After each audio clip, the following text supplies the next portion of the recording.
Hey guys, what's up? It's AD.VideoEditor here, and in this tutorial I'm going to go over how you can add effects and remove effects in Adobe After Effects. Alright, so my previous tutorials of this beginner to pro series in After Effects, you guys got an introduction to the workspace, you saw how to change some time, how to modify footage, what the RAM preview is. So now it's going to start getting interesting with effects. So in this tutorial, I'm not going over every effects because, as you will see, there are a lot of effects and tons of different things you can add, and there's just not enough time for me to do all that in this tutorial. But I'm just going to show you how you can access the effects, how you can remove the effects, and how you can just change them around, and some basic, just general stuff to go with all the effects. So as you can see, I already have a new project here. I have some footage in a new composition. So once you get to this part, you're ready to add some effects.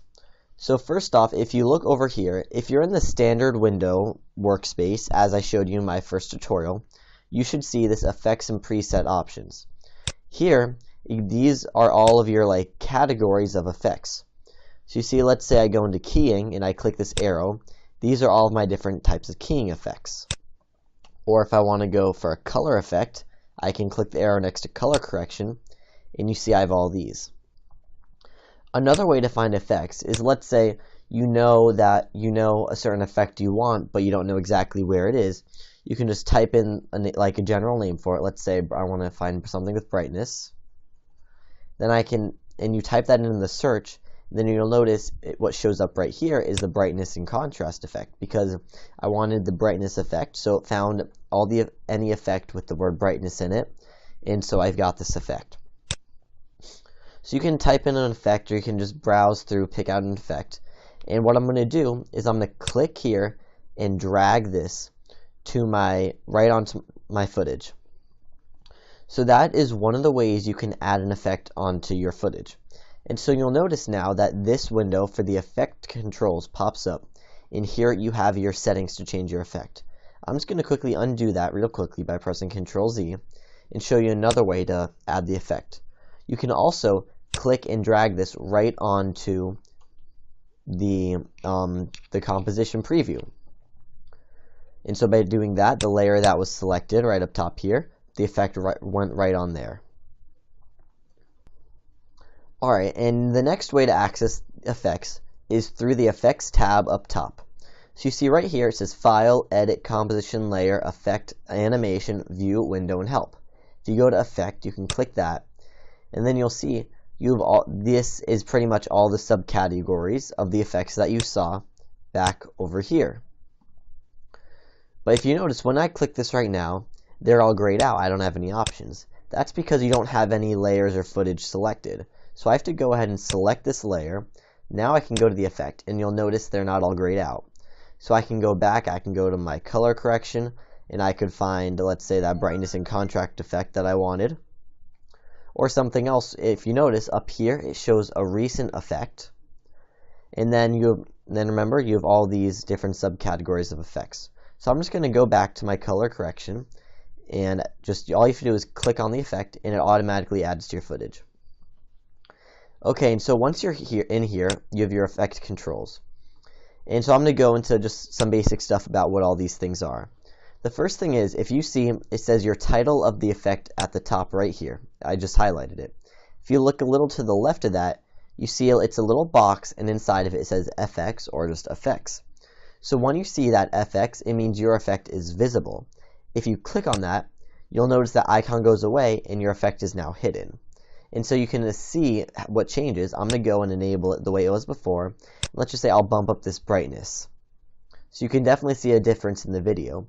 And if I click this, now all that went away. And this is helpful if you maybe want to isolate an effect without removing everything else. Because right now the effect is still here. All of the settings I had are still in here, except I just hid it so I can maybe focus on something else. So I'm going to go ahead and enable that. But now let's say if you have an effect that's much more complex and you mess around with a lot of stuff, let's say you want to put it back to the way it was, and it's just too much for you to manually change everything.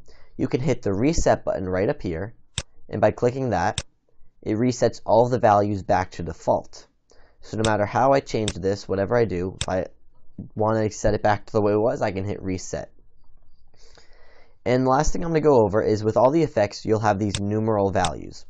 And of course, and the different ways you can change them is you can hover over it, and you'll notice you get a dual-sided arrow icon over your cursor. And if you click, you can drag to the right to increase it, or you can drag to the left to decrease it.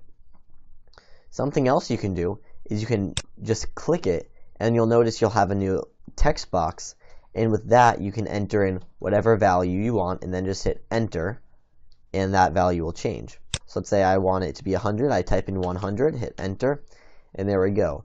But now, oops, I want to set it back to 0, just click 0, or if I have it at 100, I can just go ahead and reset it, and bring everything back to default. So those things are going to be the same with all the effects you add. And real quick, lastly, is just how to remove an effect. It's pretty simple. All you have to do is click your effect, and then hit the delete key on your keyboard, and it's gone. Well, that's all the general stuff to know about effects. Later on, I'll go into some more specific effects and the controls and the different things that each little effect you can do. But as you saw here, there are a lot of effects. So if you want, you can just learn by playing around with them and getting used to them. But some more common ones you're going to be using are probably like some of the color corrections, maybe chroma keying. I will go over chroma keying later on, but you might want to get familiar with some of the common effects that you're going to use. And well, guys, that's it for this tutorial. Please keep on watching. Remember, this is only one video of my series to go from beginner to pro in After Effects. Please keep on watching if you want to get to that next level in After Effects. I've got some exciting stuff coming up. We've just broken out of that basic beginner stuff, and now we're going to get into some more advanced intermediate stuff. So make sure to watch my next video, and I will see you guys next time.